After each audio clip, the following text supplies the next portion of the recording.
literally just lay here like this. Yeah, pretty much. What's going on, guys? Stevie with Biome Strength and Conditioning, and today I'm going to cover the one exercise you guys need to help build a nice foundation for a base level of core strength to help you improve all of your bigger lifts. That exercise, the dead bug. Alright, so our starting position, guys, is going to be flat on the ground, feet down, knees up. We're going to be working on tilting our pelvis posteriorly, so rotating our pelvis back, trying to keep our low back flat down towards the ground. And from that position, Colin's going to bring his legs up into a 90-90, so his hips are at 90, his knees are at 90, arms are going to come straight up overhead as we're going to force our belly button down towards the floor, trying to keep a nice flat neutral back the best as possible. So once he's learned his neutral position, he's going to keep his arms right where they are. He's going to work on extending one leg out, keeping the other leg nice and steady as well, and bringing that leg right back into position. Two cool tricks that we learned from the guys with Kabuki Strength is if you're naturally a little bit more kyphotic, this is going to put a little bit of some strain on you. So what you can do is have a little bit of a pillow for the head to keep yourself in now your normal neutral position. So with that, Colin's able to come into his dead bug position with 90-90, his arms out in front of him, and now he's able to keep his low back pushed to the ground a little bit better as his head isn't in an abnormal position for himself. And number two is getting some type of strap. Putting that strap right underneath his low back, right around that belly button region. Because what this strap is going to do is it's going to teach us a couple different things. If Colin isn't pushing into the ground, you can see that the strap moves pretty freely. So we know that his core isn't braced completely neutral. So as Colin comes up into his dead bug spot, we have the strap right underneath where his low back would be.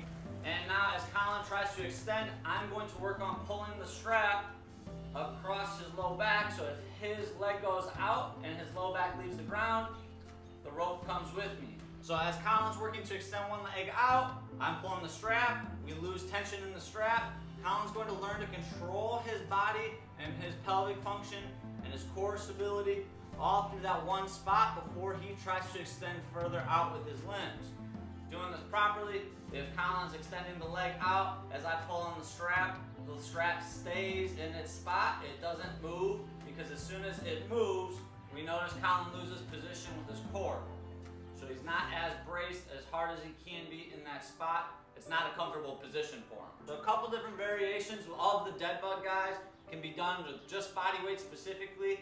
So the first one we normally do is a contralateral dead bug. So as Colin comes up, he's going to move his opposite limb. So his right leg is going to move with his left arm, and then his right arm is going to move with his left leg. We also have an ipsilateral dead bug, so same side. So his left side is going to move simultaneously, and then his right side is going to move simultaneously as well. You can add extra or external stimuli. We have a plate, so as Colin holds that plate up overhead, he's going to hold it slightly back and behind him, so you can kind of see a small stretch in the arms, putting a little bit of some load into the upper body, now challenging the upper body as well as the lower half of his core as well. So he's working on challenging both ends of the spectrum here. So as he does the dead bug, plate doesn't move, legs are nice and controlled. The banded variation isn't too far off from the plate, except now instead of just normal weight, we have bands that are trying to pull our upper body overhead. So we have a banded variation where now he's just trying to keep his arms nice and stiff, controlling his upper half and his lower half through extending his legs out. There it is, guys, the dead bug. If you think you have the core strength and what it takes to do that right, try it out with a friend or a family member to see who can do it and who can't, and joke about it later, because it looks much easier than it actually is. If you guys like that, hit the like button below, hit the subscribe button up top, and check back in next week because we're going to be working on ankles and lower leg mobility.